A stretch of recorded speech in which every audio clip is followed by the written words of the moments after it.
Kusaidiwa ama kuwekwa rasmi hawa wazee wa mitaa ni muhimu sana, kwa sababu wao ndo wanaojua yale ya mwanzo yanayotokea kabla hajafika kwa mwingine yoyote.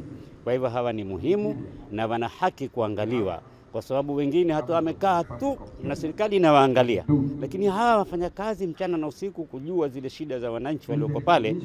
Wao wana haki zaidi na wao, ili kuangaliwa kwa chochote ambacho kitatokea, iwe ni mapato yao ya kuweza kufanya kazi zao vizuri. Na lao wataangaliwa kwa mapato, hii itasaidia kupunguza yale mambo ambayo huwa waambiwa wao wanaingilia, pengine ya kuzama ardhi, kufanya nini. Hii kwa sababu hawana mapato, lakini kama watapata mapato, mambo haya wao kwao yatakuwa yameisha.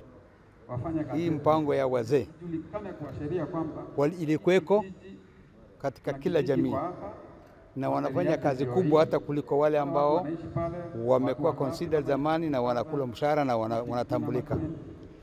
Hii mpango ambayo inatambua hii wazee ni mpango ambaye italeta usalama na ni peace katika mashinani.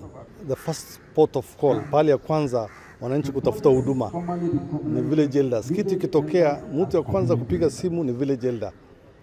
So hii serikali imeona iwatambue, tuweze kuingisha wao kwa hii framework ya security sector, wawe ile kiwango ya chini ya grassroots ambaye wanahudumia wananchi, tuweze kuweka wao kikamilifu, na hiyo itaweza kuimarisha mambo ya usalama na kuona kwamba wazee pia village elders wanakuwa recognized.